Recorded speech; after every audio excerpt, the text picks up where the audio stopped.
welcome back to the Art of Football 365. This is episode 59. Cooper Rush is the MVP of the NFL. No, I'm just kidding. But anyway, within this episode, before we dive into everything, we're going to be touching on Cooper Rush and how he led the Dallas Cowboys to a victory over the Minnesota Vikings this past Sunday. I actually was personally in attendance for that game. My third NFL game I've been to, so I want to talk about that, my experience with that, especially for people who haven't made it out to an NFL game yet, kind of describe the atmosphere, describe what took place during that game and my reaction throughout the course of that game.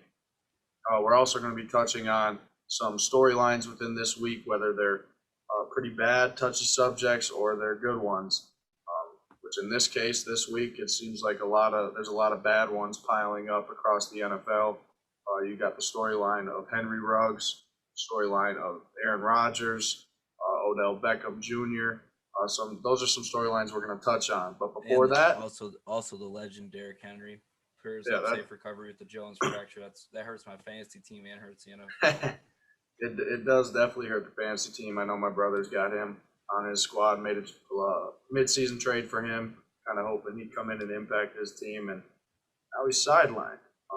Another one we could touch on a little bit, I guess, is the Calvin Ridley mental health issues, struggles that he's dealing with, as well as Michael Thomas, too, who announced today that he's done for the season, not going to come back, not going to attempt to.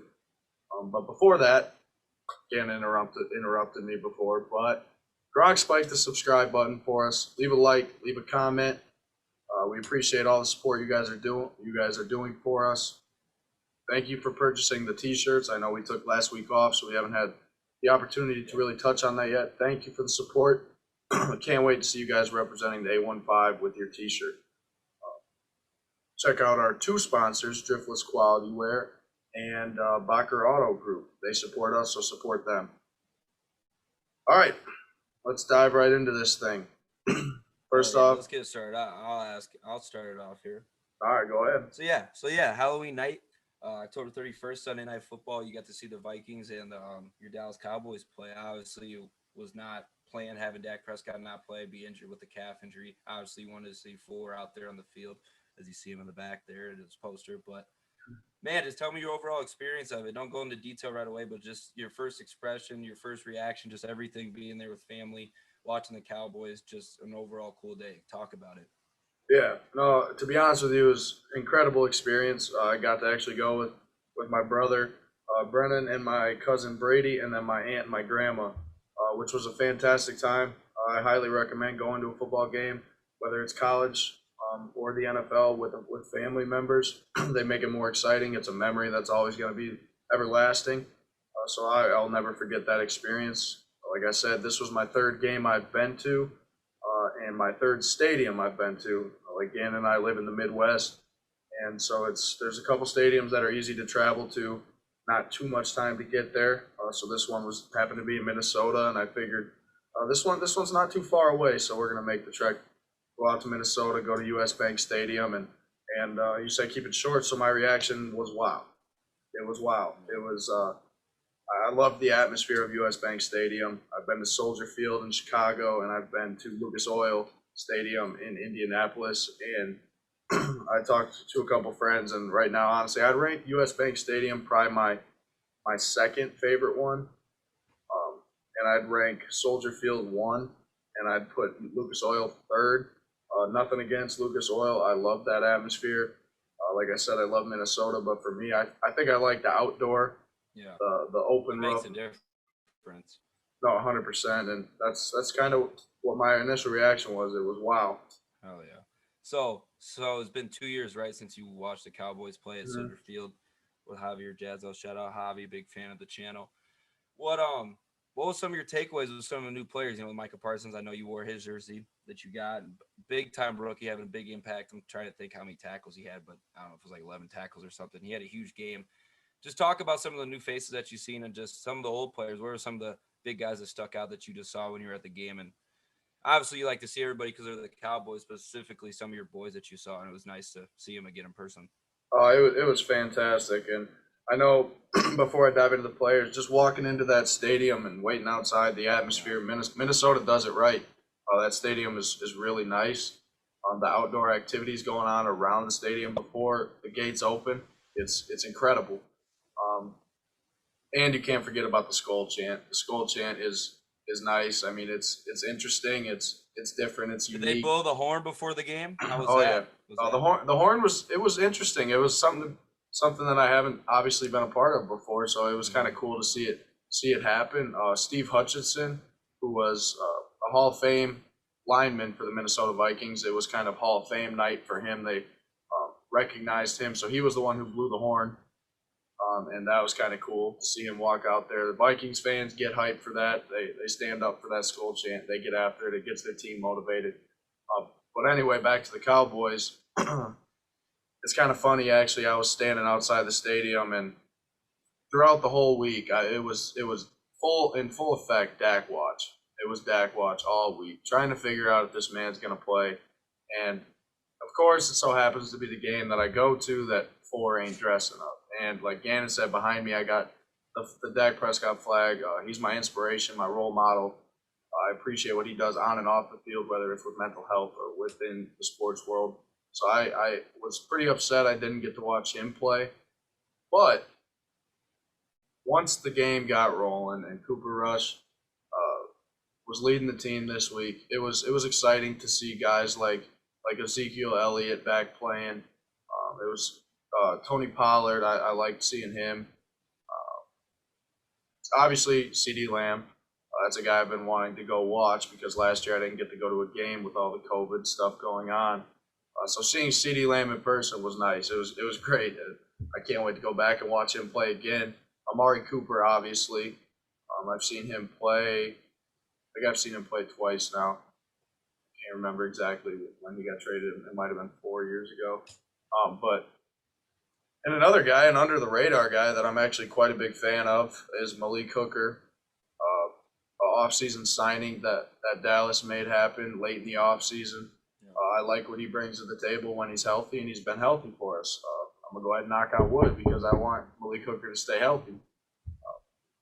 He's a special player, and having him and DeMonte Casey and Jaron Kearse as our safeties this year, they have definitely elevated the back end of that defense and helped us quite a bit. So it was nice to see the secondary.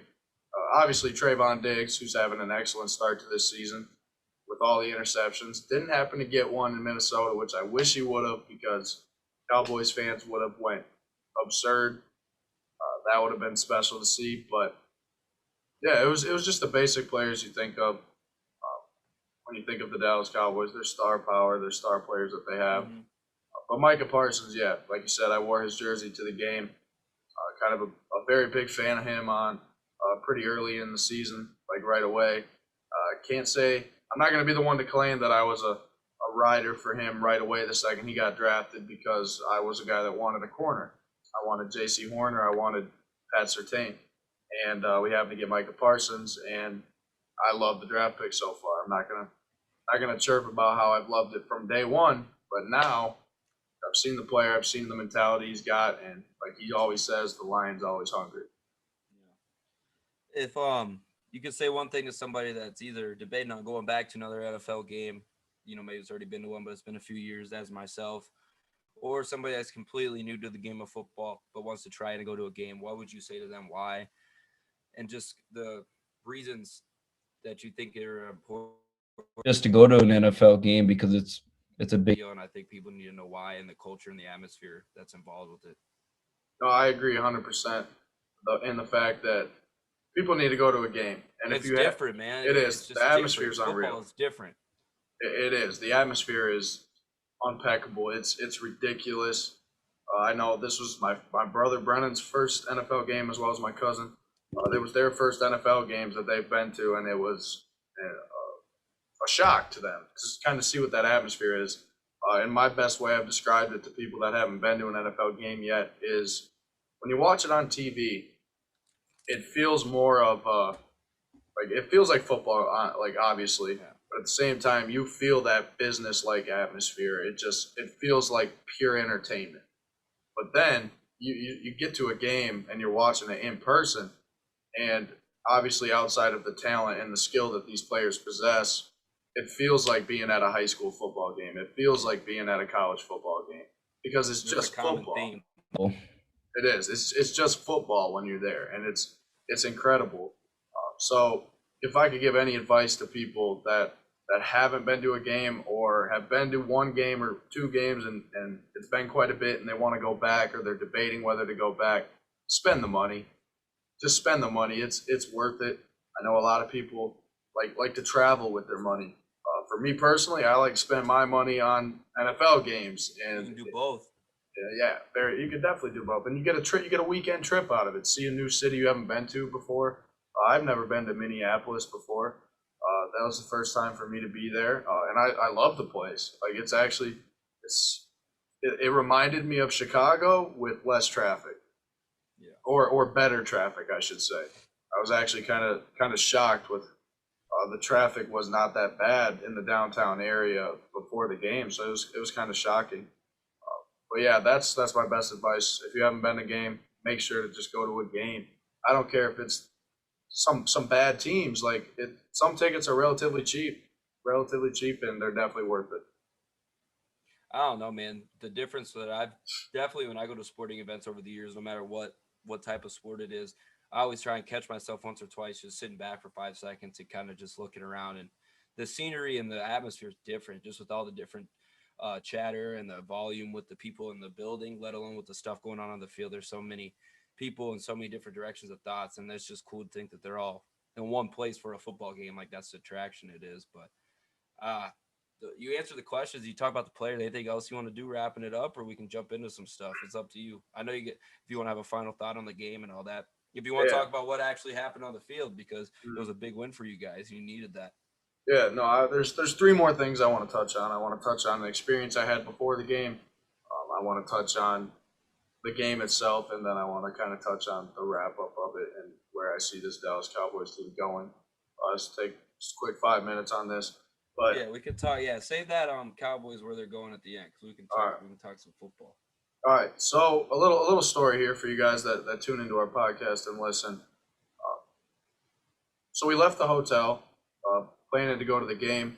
My aunt actually had a friend that she wanted to meet up with before the game and kind of say hi. It's been a while since they've seen each other, and the guy was at a tailgate. So it's funny how things work in life with this, honestly. So we had started walking. It was about a 20-minute walk from our hotel to the game, and so it was relatively cold outside, and we had stumbled upon the outdoor activities with the Vikings fans and everything that's going on there. So my aunt asked me, she said, you want to just stay here? I can maybe talk to my friend later. We don't have to do it. We don't need to keep walking. It's up to you. And I said, you haven't seen your friend in a while. Who knows when you're going to see him again? So I said, let's go see your friend. So we continue to walk. It's about another 13, 14-minute walk. So the stadium is like right there. The Vikings fans are here with the outdoor activities. And then we kept walking this way, and then you walk around the buildings on the side. So it added about 15 minutes to the walk. And the bar that her friend was at, the tailgate spot, it was called Pog Mahomes, which was kind of funny to me because I just thought Patrick Mahomes in my head as soon as I heard that. But so we get there, can't find her friend. And eventually, 5-7 minutes go past, and we eventually find him. She sits there, has a conversation with him. We get some pictures in at the tailgate. And then me, as a Cowboys fan, I'm just anxious to get to the stadium. So we walk through this alleyway, which is behind the bar. We keep walking, and then we take a left. And it just happened the stadium was right there. So after that 15-minute walk all the way around, we had just walked closer and closer to the stadium, which ended up being pretty nice because it was only about a 5-minute walk. And as we are walking, all of a sudden this huge motorcade of cop cars is coming flying up this road around the curb as we're trying to cross the street. So obviously we got to sit there and wait. And then a big black tinted SUV is in the middle of this packed. And I counted the front of the cop cars. There was 14 cop cars in front of this SUV. So to me, I'm thinking, well, this is someone important. It's obviously not a player. It's obviously not a coach. it's someone big. It's someone big that's coming to this game or that's a part of this atmosphere. So obviously there's more cop cars behind. We wait for that motorcade to pass. They take a left onto the street that we need to cross to. So once that passes, we start to walk, make it over there, and the trunk opens, and all the back seats were down. It was just the two front seats that were up. Everything was empty in the back. Nothing there, just complete. It was just the carpet of the SUV, and they had the police were outside standing there. They had a dog that jumped in. The canine jumped in, test or smell for anything suspicious. Blah blah blah. And the trunk shuts. We keep walking, and the driver's side window was down, and I heard the person talking to the cop. So I just casually glanced over to my right, and as soon as I did that, I'm eye to eye with Jerry Jones, and I'm sitting there. I'm like just shocked, just sitting there, utterly shocked. Like I'm literally 2-3 feet eye to eye with a billionaire who owns general manager of my favorite NFL team. Yeah. A guy that's very well known across the NFL, across the sports world, and will be for some time. So to me, that was just an awesome story that I was eye to eye with that guy, and that's something I could always remember when Jerry Jones passes away. Is regardless if I got to talk to the guy or not, I was right next to this guy, and he's done some great things. But the ultimate ending to this story is it's funny how time works. Because if we wouldn't have went to see my aunt's friend, that extra 15-minute walk, I would have never passed by Jerry Jones. And that's just something that I sat and I've been thinking about this past week is it's just crazy how time works. And I thought that was a very unique story, and I just wanted to add that in there. I had a blast in the game, but I'll never forget being right next to Jerry Jones, a sports world legend. But to touch on the game before we dive into something else, it was a fun game to be at. The Vikings fans, they're not rude. I know a lot of Bears fans at Soldier Field are pretty rude and malicious, and I know there's a lot of fights that break out there. Go figure, they're just mad about their team. Yeah, but that's a subject for a different day. Minnesota, great atmosphere. I love the fans. Obviously, there's always going to be fans that get on you once you get some alcohol in your system and fans are watching the game. They get riled up. Yeah. There was a lot of Cowboys fans there, and it was loud. And I've talked to some people that could hear some of the Cowboys chants on the live telecast. Yeah. I know at the very last drive of the game, we had a defense chant going for the Cowboys, and it was loud. It was loud, and that was something to be a part of. It was pretty special. I enjoyed the game. I'm kind of shocked that we actually got the win, but I think it speaks a lot to this Cowboys team this season that the past couple of years, that's not a game we win. No. That's not a game that we even compete in because we fold. And you can see we got some guys on this team that got dog in them, and they're not willing to fold. And we come out with a complete win. That was a win that went down to the wire with 40-some seconds left. Able to pull out a win. Cooper Rush, you trust him with his arm, and Amari goes up, makes a great catch. Yeah. Unbelievable atmosphere. Loved every second of the game. That's about all that I got with the game. So now, which storyline you want to touch on first? I know you're probably anxious a little bit to talk about this Aaron Rodgers situation. No, I mean, there's a lot of ways. We can go into that. We can, whatever you want, man. Pick something. Tell me a topic, and I'll start talking. All right. Well, we're starting with Aaron Rodgers then. So here we go. Aaron Rodgers, what's your thoughts? My whole deal is I know we talked about this earlier today. When I kind of had my initial reaction of finally like, damn, okay, I got to get over this. Aaron Rodgers isn't going to be our quarterback this week. I was a little shocked with that news. But the NFL is to blame for a lot of this. And I think because I know there's been rumors about suspension because violating the non-vax player, whatever protocol you want to call it, from the NFL that's in pretty clear stated on a document that's been surfacing on Twitter, that he's been in his post games all year. The rule is if you're not vaccinated, you need to be in your press conference with a mask on, or some teams just have players do it through Zoom. Aaron Rodgers hasn't worn a mask all year, and now he has to sit out the 10 days because he's not vaccinated. That's a problem with the legal and the management of the NFL with their job handling this. If they want to keep it, if they wanted to follow the protocol that they said in the first place, that's my biggest problem with this whole situation. Other than that, you can't control him testing positive for COVID and getting it. He's just gonna have to sit out the time. It's gonna be interesting to see now. Is he gonna miss 1 or 2 games because he's eligible to return a week from Saturday, 1 day before our next game?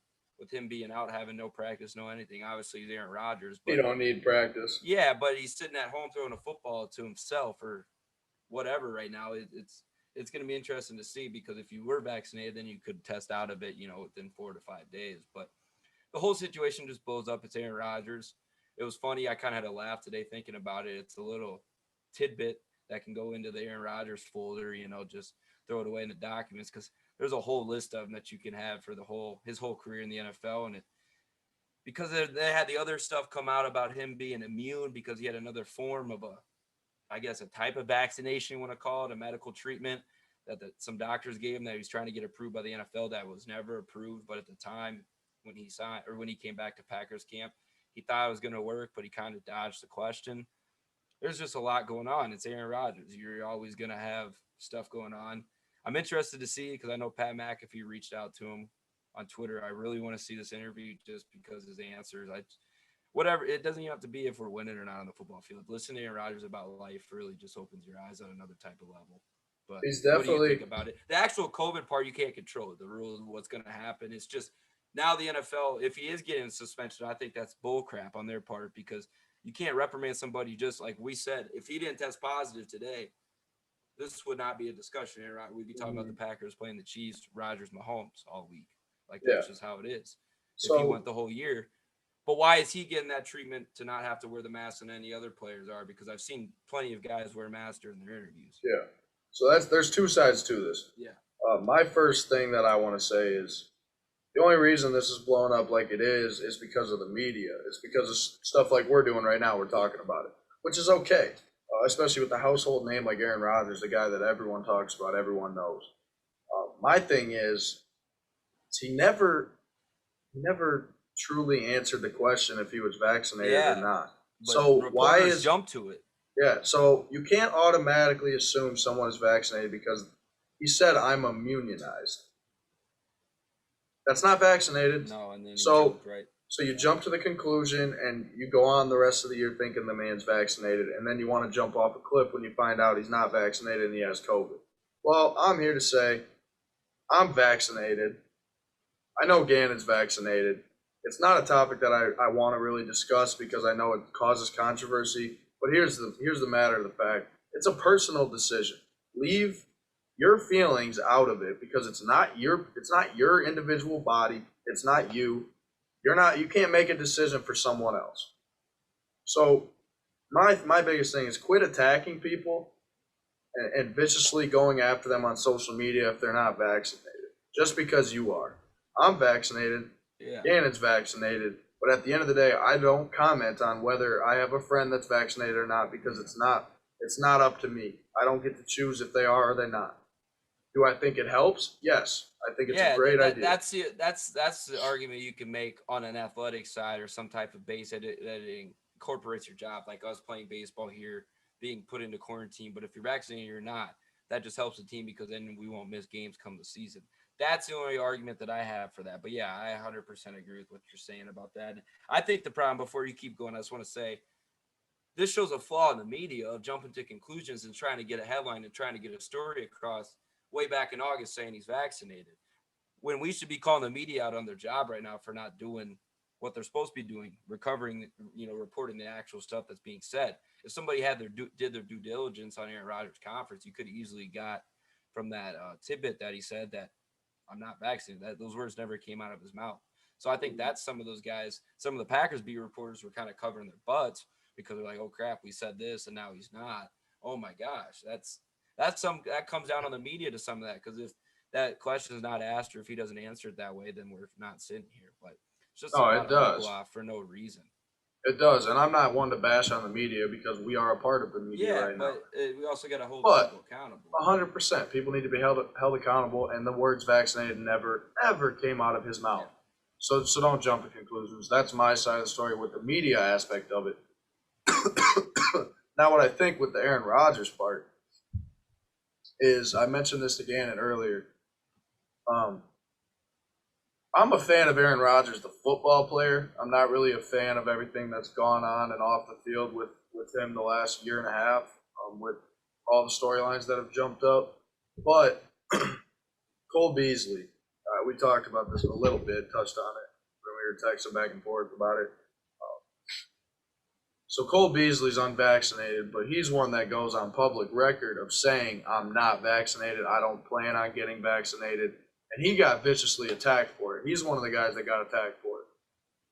Now, do I think that he should have just got the vaccine? Sure. But guess what? I'm not Cole Beasley. I'm not one to say that he should have. Now, with Aaron Rodgers, he's not going to get attacked like Cole Beasley did because he never said, I'm not vaccinated. He just kind of covered it up. That's the one part I don't necessarily like about this Aaron Rodgers thing is if you weren't vaccinated. But if you don't like it, then why does he have to say it, though? I think that's the issue. Yeah. He said, so yeah, because he shouldn't have to say that, and he shouldn't be. My only thing is, though, is if the NFL knew that he wasn't vaccinated, then they would require him to wear that mask. They have it. That's the NFL's a common denominator in a lot of these issues. So if it does come out that the NFL knew he wasn't vaccinated, then it's on the NFL because they got records of every player. They know that. Unless he's one of them guys that all of a sudden used a fake vaccination card, which could be a possibility now. But my thing is, the Packers knew about it. They definitely knew about it. He had been following unvaccinated protocols throughout the season, so he didn't violate anything with that. The only thing he truly violated was the not wearing a mask when you're in a conference room with other people that are interviewing you. My thing on it is, I don't want to see him get suspended. It's football. I mean, my biggest problem with all this is that this is going to be an issue this year, and then next year, all of a sudden, they're going to come up with some random thing on how NFL players can play with COVID. It's going to be across sports in general. All of a sudden next year, they'll be like, you can have COVID and you can play in a game. Well, where was that this year? Because nothing's going to change. It's going to be here forever. Get vaccinated, all that. If you don't share the same opinion as Gannon and I, let's talk about it. We can debate it. We can discuss it. But we're not here to sway anyone's opinion in a matter of any direction. It's up to you if you want to get vaccinated or not. I'm not one to tell you to do so.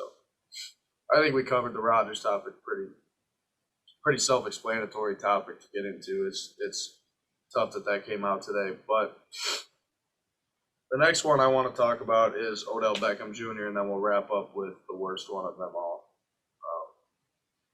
But Odell Beckham Jr., kind of a guy that every younger fan of the game has idolized. I mean, he was a transcender for the game when you think about it. I mean, you look at the Steph Currys of the world, and now all of a sudden these younger kids are shooting threes all the time. He transcended the game. Odell Beckham Jr. started making these crazy over-the-top one-handed catches in front of his face, one-handed warm-ups.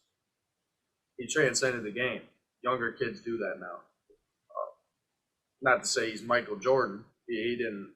I'm not getting into the greatest player of all time thing, but he transcended an aspect of a game. Yeah. And now, ever since he left the New York Giants, it's been a rocky road for Odell Beckham Jr. And I'll let Gannon touch on this, but I really only want to say one thing, and then I'm done talking about Odell. Free Odell. Free Odell. Let him out of that toxic atmosphere that he's in right now.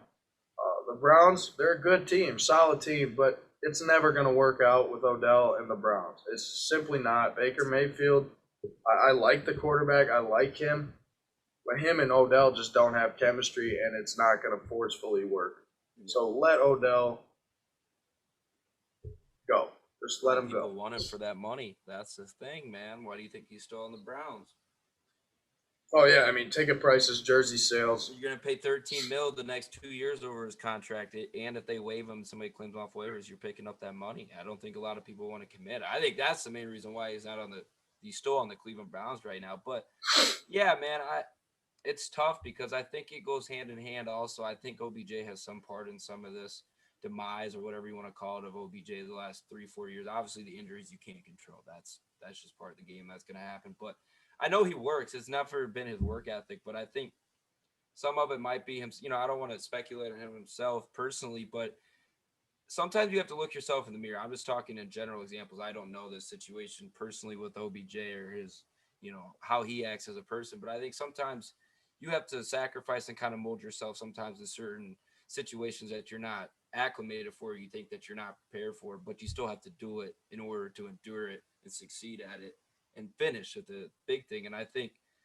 him leaving another team now is just kind of like, when is he going to get this to click? Is it the team or is it him? Is it kind of going to be OBJ's, third team, third try, those type of things?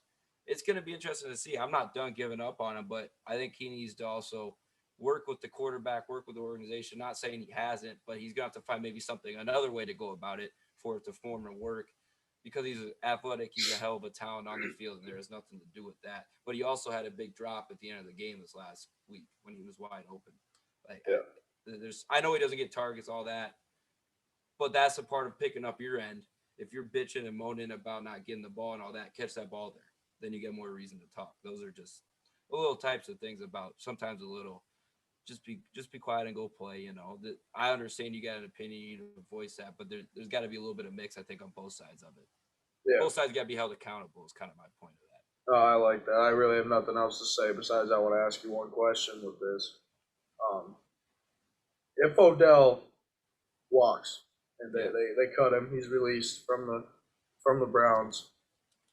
You're the Las Vegas Raiders. Do you dare take a chance? Man, it's going to come down to money because, when he would get waived. So somebody claims him off waivers, you're still picking up that money. It's not like you're just able to, for people out there that don't understand the business side of it, you're not just going to be able to sign him off the streets and get a brand new contract and sign him for a cheaper amount of money. You're going to have to pick let me rephrase that. If he's not claimed on waivers, because honestly, me personally, I mean, there may be 3 to 5 teams that I would think that have a shot at claiming him. There would be a team or two I could maybe see giving him money. Yeah, but in this situation, let's say he gets through waivers. If you're the Raiders, you giving him a call right away? Put yourself in the shoes of the Raiders GM. You taking that gamble with all the drama? Yeah, with all the drama that's going on with the Raiders. There's a lot going on. The problem is it's everything besides the football. That's the issue. Oh yeah, it's off the field. But they're in the middle of a division battle right now with the Chargers kind of going in the opposite direction of what they started the year. The Chiefs are the Chiefs right now. I mean, they're not good. They're just simply not good on both sides of the ball. But they got a division that in their grasp. I think they're in first place right now or tied for whatever. But they're competing. I think for that scenario, for another weapon for Derek Carr in that offense to go with Dalen Waller and some of their other young guys, it would be good for him. But I would be shocked. But the thing is, I don't think he's going to get moved. But then what's the result going to be? Because I don't think he's going to finish out the 17-game schedule with Cleveland. There's no way. I mean, Stefanski already told the team today. He said, he said Odell is not on our team right now. Honestly, the next move's might shock me because I don't know what they're going to do, what team's going to emerge, because you're not going to get a whole lot in the trade. So the Browns are in a lose-lose right here. The trade deadline passed. Oh, yeah. Do they have they have some other type There's some non-Traver way. Yeah, but that's regardless of the situation. The only way the Browns are winning in this situation is if they get rid of them and don't have to pay him anymore. That's getting somebody to claim them. I just realized I said non-Traver way. There is a non-waiver trade. Yeah. Yeah, there's another trade deadline, but it's tougher to clear that stuff sometimes. Yeah. Odell, free OBJ. Give him a shot with a different team. If it doesn't work out, it doesn't work out. Yeah. I just want to see the guy get back to what he used to be. He's fun to watch. Amazing player. Talented. Intangibles ridiculous. Free OBJ. Now, the last topic I want to touch on before maybe we just throw in some freelance stuff. Henry Ruggs. No, I really didn't want to say anything on this topic, just because nowadays in the media, if you say one wrong thing, people will come after you for every little aspect of what you said. But in this case, I was just absolutely disgusted by what has taken place and the information that has come out, come to light about this stuff. There was more information that came out today that just made it even more heartbreaking and disgusting. But I want to start this off before I ask Gannon's opinion on this and kind of what he thought about it when he read about it. If you are drunk or under the influence of something, call for a ride. And if you have no money, for some reason, you spent all your money at the bar, and you got no money and your car is sitting there telling you it wants to be driven home, I would rather sleep on a park bench than get behind the wheel when I'm 2 times the legal limit and risk killing myself or killing others. And in Henry Ruggs' case, you know what, I'm going to wait. I'm going to wait on that because I have something I want to say about that in his case. But go ahead. Yeah, I mean, the crappy part before I dive into it is the more stories than not you hear with drunk drivers and crashes, the drunk driver is the one that usually is alive or not. That's not bumps and bruises. And it just sucks, man. It really just makes you contemplate life sometimes and like, why? What's the big factor? But that's a whole other psychological thing of, dealing with that type of loss and all that. But it's the first thing that jumps in my head when I hear stuff about this. People, no matter what type of crime, this is severe as in a murder. He murdered somebody. I just hear what my dad told me when I was little. You have to live with your consequences, good or bad. And that he's living with his consequences now, the jail time, and living with that fact every day when you go to sleep, when you wake up, that I killed somebody because of my actions that you chose, because it's on a Tuesday night or whatever it was. You were out there going home at 4:00 in the morning doing, who knows? But that's besides the point. Just stick to the facts. And that it's an awful situation for all parties involved. I feel for the victims. Shout out to condolences to all the families that are affected with that.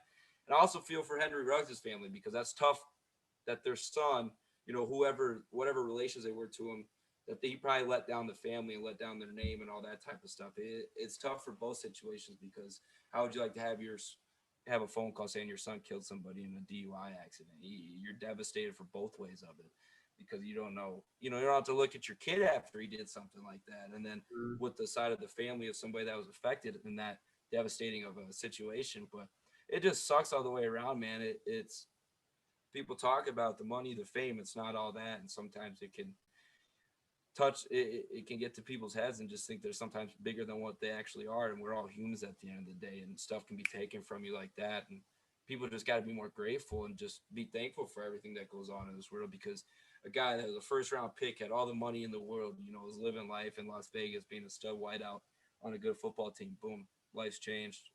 I mean, what else can you say? Well, the one thing I want to say is it sucks. It just sucks all the way around. It's just a gut punch as somebody you don't even know. Just reading the details again today about the severity of it, it was just like, wow. It took your breath away.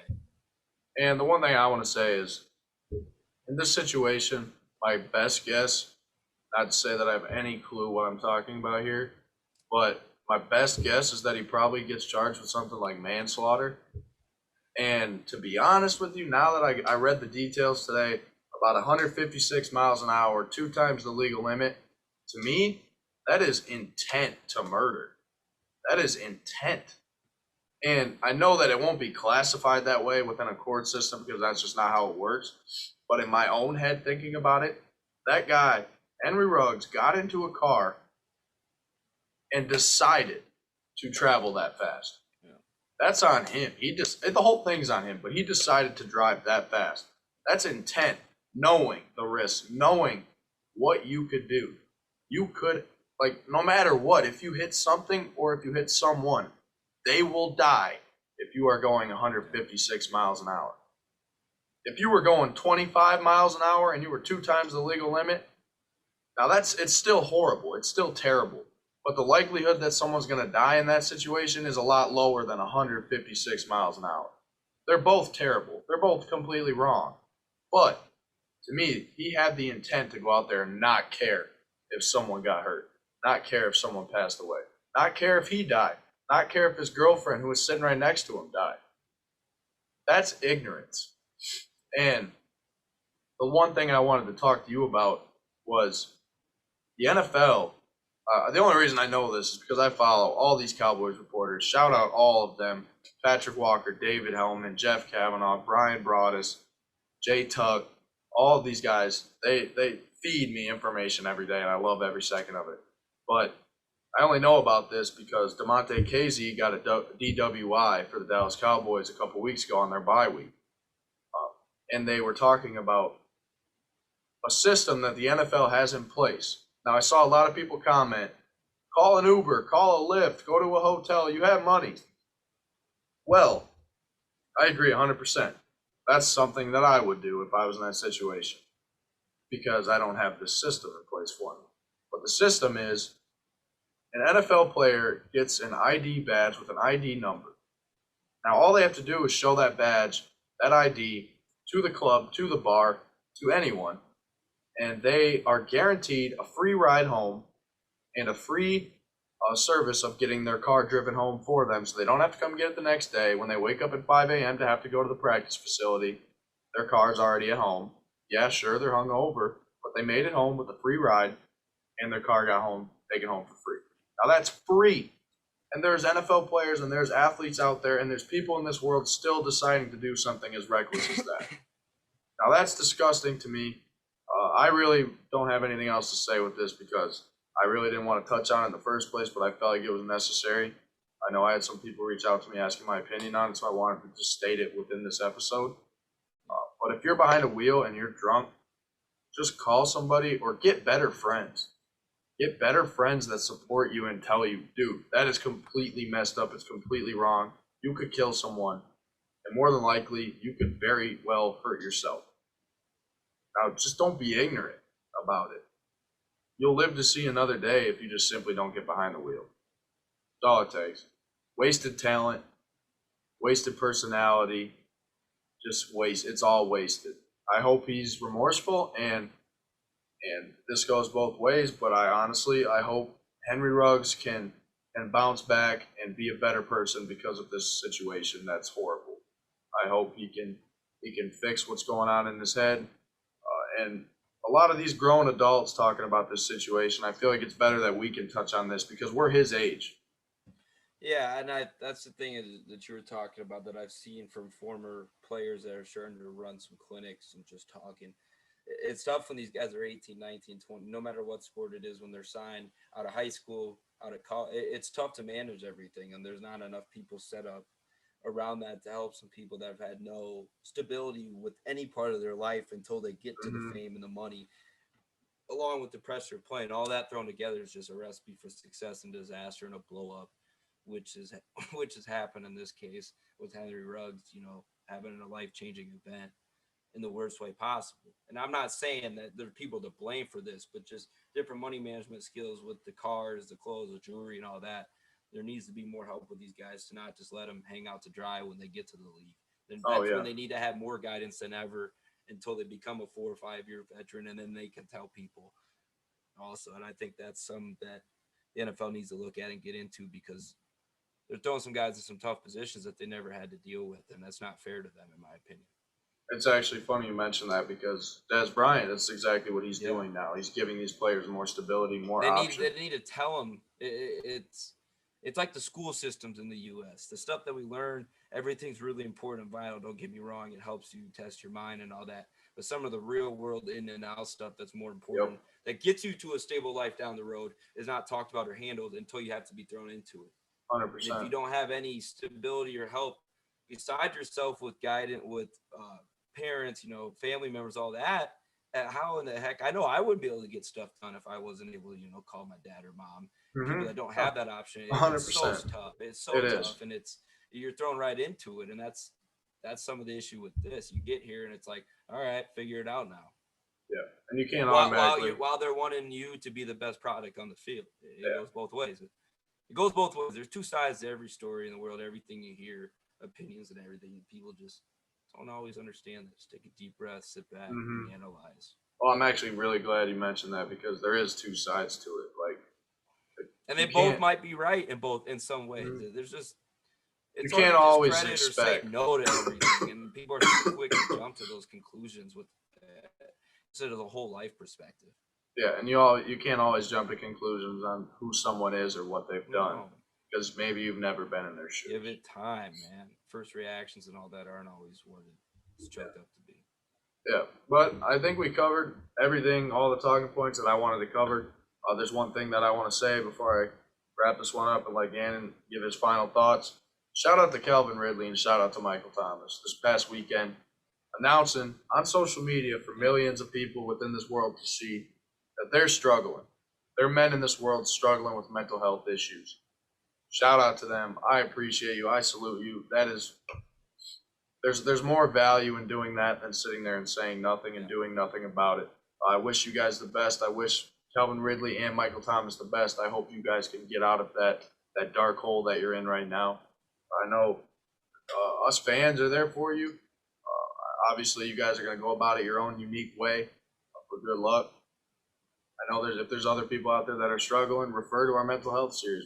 We've done our best to try to help you guys find a way to relate to us and relate to other people through sports or out of sports. I just wanted to include that Calvin Ridley and Michael Thomas a little bit.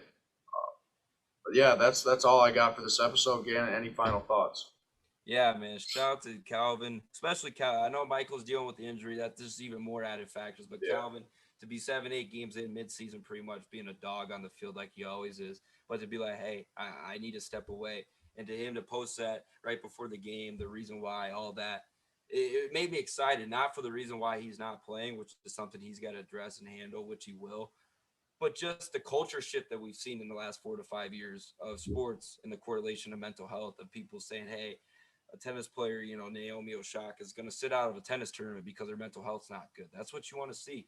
People need to take that into consideration more. But I just had more admiration. That was a lot of my feelings on Sunday when I saw that, and was salute to him.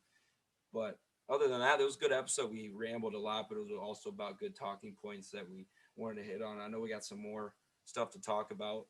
We need to do a little NFL video coming up here soon. Packers Cowboys. Who you got in the game straight up? Because I got some good talking points about this. But I'm all in, and I know we can get into it talking about it. So yeah, definitely worth it. But I hope you guys enjoyed this episode. Episode 60 will be coming out next week. Wow, that's crazy to say. Episode 60. Wow. We're approaching 100, getting there every week, closer and closer. It's kind of crazy. We've pushed a lot of content your guys' way, and we're going to continue to do so. We hope you enjoyed this one. Gronk, spike the subscribe button for us and share this episode. Send it to your friends, your family, your whatever. Share it to every single person you could possibly think of. We appreciate that. We will see you guys next week.